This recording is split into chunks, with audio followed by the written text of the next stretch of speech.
Tonight's story is about Maris Vale, a powerful female CEO trapped inside her own penthouse when her security system fails.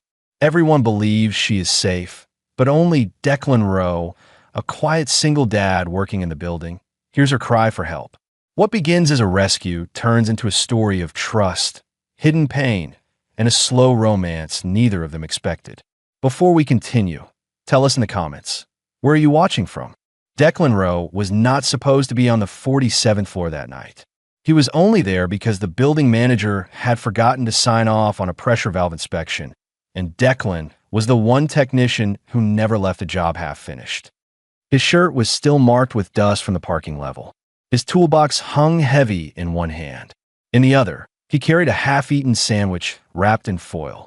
He had 12 minutes before his daughter, Poppy, expected her bedtime call. Then he heard the voice. Not loud, not dramatic, just one broken sentence slipping through the service vent. Is anyone there? Declan stopped. The corridor outside the penthouse was silent, polished, and cold. Everything on that floor looked expensive enough to punish anyone who touched it wrong. Marble walls, hidden cameras, private elevator, soft lights that made the place feel less like a home and more like a museum where no one was allowed to breathe too loudly. He stepped closer to the vent. "Ma'am," he called. "Where are you?" A pause. Then the voice came again. "Penthouse A." The door won't open. Declan's hand tightened around the toolbox. Penthouse A belonged to Maris Vale. Everyone in the building knew her name. She was the founder of Vale Meridian, a woman who appeared in business magazines with calm eyes and sharp suits. Declan had seen her twice in the lobby. She walked like someone trained herself never to look afraid. But now, through a thin metal vent, she sounded human. "I called security," Maris said. "They keep telling me the system says I'm safe." Declan looked toward the wall panel near the service closet. The lights flickered once. Then came the smell. Burnt plastic. His expression changed immediately. "Ms. Vale," he said, lowering his voice, "do you see any flashing lights near your control panel?" "Yes," she answered. "Red, then blue, then it goes black." "That's not just a lock issue." "What does that mean?" "It means your emergency circuit may be overheating." Silence. In that silence, Declan could hear her breathing change. For the first time, Maris Vale had no assistant, no boardroom, no driver, no title strong enough to open the door.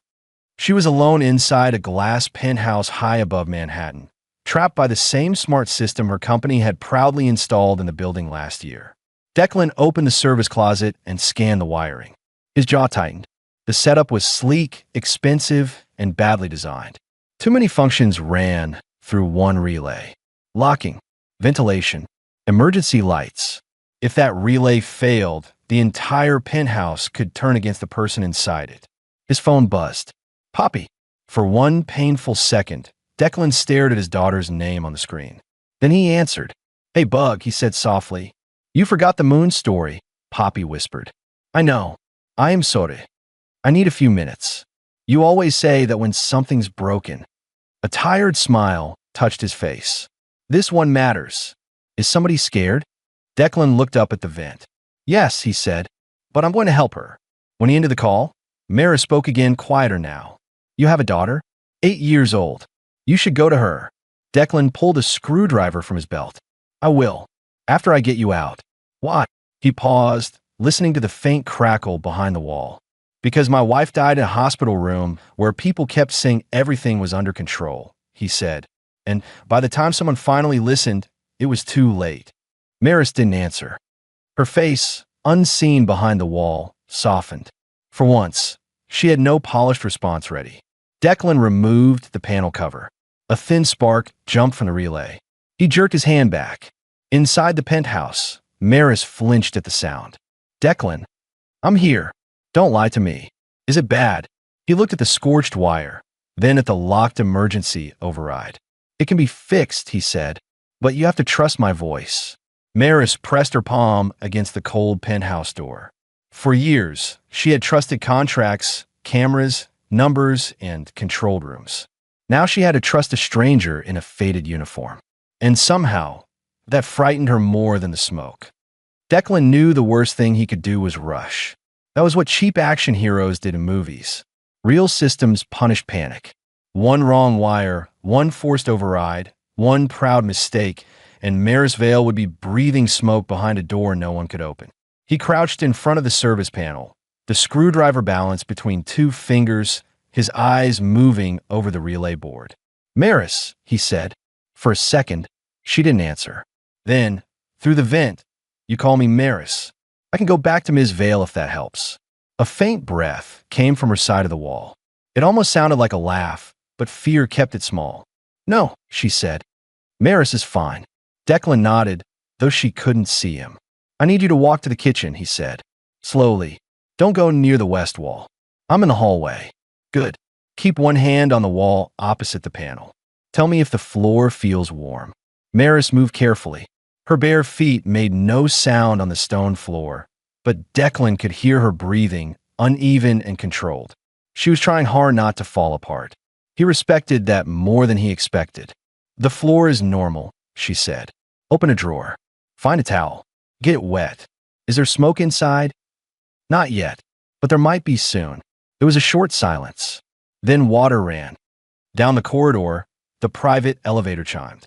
Declan looked over his shoulder as Nolan Breck, the night security supervisor, stepped out with two guards behind him. Nolan was tall, polished, and already annoyed. "What are you doing on this floor?" Nolan asked. Declan kept his eyes on the panel. "Saving your resident." Nolan's face tightened. "We have protocol." "Your protocol told a trapped woman she was safe." One of the guards shifted uncomfortably. Nolan stepped closer. "Move away from that panel." Declan finally looked at him. "If I move away, the relay keeps heating. If you remote override it, the lock motor may seize completely.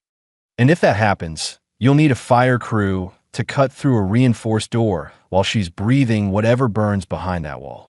Nolan swallowed, but pride made him stubborn. "This is above your clearance." From inside the penthouse, Maris spoke, louder now. "Nolan, let him work." Everyone went still. Her voice came through the intercom this time, distorted but clear. Nolan straightened. "Ms. Vale, we have the situation controlled." "No," she said. "You have the situation documented." "That's different." Declan looked down to hide the small smile that pulled at his mouth. Even scared, Maris had a blade in her voice. But a second later, the power flickered harder. The corridor lights dimmed. Inside the penthouse, Maris gasped. "Declan, I'm here." "I smelled it now." His smile vanished. "Wet towel over your mouth. Stay low." Nolan's face changed at last. "How bad?" Declan pointed to the scorched relay. "Bad enough that you should call FDNY and stop touching anything remotely." Nolan reached for his radio. Declan turned back to the wiring and found something that made his chest tighten. A bypass had been installed. Not original. Not approved. Someone had added a shortcut to make the smart lock respond faster during VIP events. It saved seconds. It also removed a safety delay that could have stopped the overheating. His eyes narrowed. Who modified this system? Nolan didn't answer. Maris heard the question. "What do you mean modified?" Declan hesitated. This was not the time to accuse anyone, but it was the time to tell the truth. "Someone changed the lock circuit," he said. "That's why security sees you as safe even though the door is dead." Maris went quiet. On her side of the penthouse, she sat against the kitchen island, the wet towel pressed to her lips. Her eyes burned, not from smoke yet, but from something deeper. Vale Meridian had built its reputation on safe living technology. Her name was on the brand. Her face had been on the launch video. She had stood in a room full of investors and promised that smart homes would protect people who lived alone. And now she was alone, protected by nothing but a stranger's voice. "I signed off on this building," she whispered. Declan heard the break in her tone. "You signed off on the idea," he said. "Someone else damaged the execution. You don't know that." "I know guilt when I hear it." Maris closed her eyes. "What else do you know?" Declan stripped the wire carefully, his hands steady despite the heat. "I know you're trying not to cough, because you don't want anyone to hear you weak." She opened her eyes. "And I know that's a lonely way to live." The words landed harder than he meant them to. For a moment, neither of them spoke. Then Maris said, very softly, You sound like you've lived that way too. Declan's hand paused on the wire. He thought of hospital chairs, unpaid bills, Poppy sleeping with his old hoodie because it still smelled like him after double shifts. He thought of all the times he had said, "I'm fine," because nobody had time for the real answer. "Yeah," he said. "A little." The corridor fell into a tense quiet. Then the relay sparked bright blue. Maris coughed once. Declan didn't wait anymore. He grabbed his insulated cutter and looked at Nolan. "I'm killing power to the penthouse." Nolan stepped back. "That could lock everything permanently." "It's already locked." Declan looked up toward the vent. "Maris, when the lights go out, don't move. Just listen to me." Her voice came through softer now. "I trust you." Those 3 words hit him in a place he had kept closed for years. He cut the wire. The whole floor dropped into darkness. For 2 seconds, there was only silence. Then, from inside the penthouse, Maris whispered his name. And this time, her voice was much closer to the door. The darkness changed everything. The penthouse, the corridor, the polished marble, the cameras hidden in the ceiling, all of it disappeared into one heavy black silence. Declan kept one hand on the dead panel and the other on the emergency latch. "Maris," he said, steady but firm. "Touch the door. Don't pull yet. I'm here." Her voice was closer now. Too close. He could hear the wet towel against her mouth. He could hear her try not to cough again. "Good," he said. "There's a manual release behind the lower panel on your side. Kneel down. Feel for a small square cover near the floor." "I can't see it." "You don't need to see it.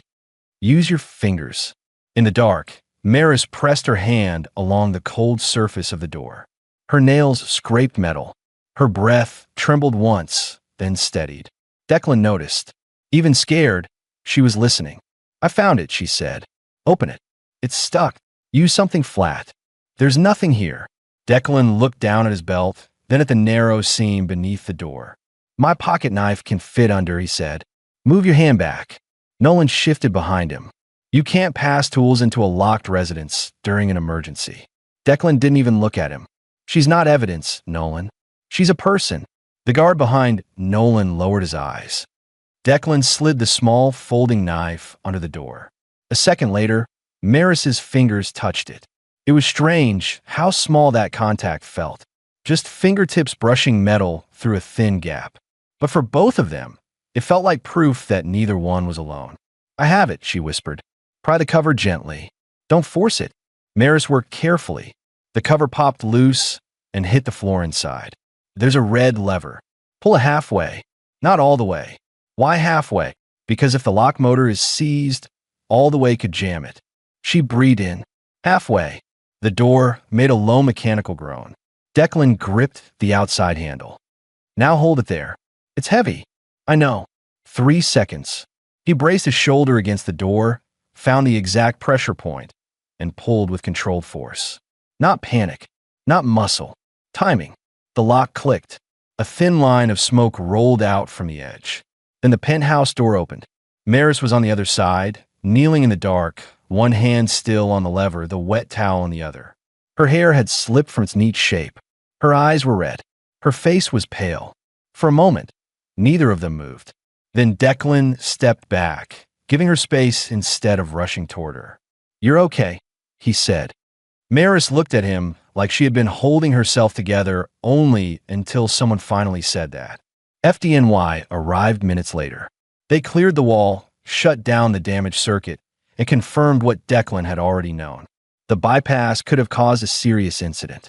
Not immediately deadly, but dangerous enough that every unit on the top floor had to be inspected. Maris stood wrapped in a gray emergency blanket near the elevator, watching Declan give calm details to the fire captain. He didn't make himself important. He didn't exaggerate. He didn't once say, "I told you so."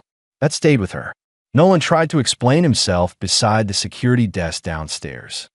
"There was pressure before the investor event," he said. "The lock delays looked bad.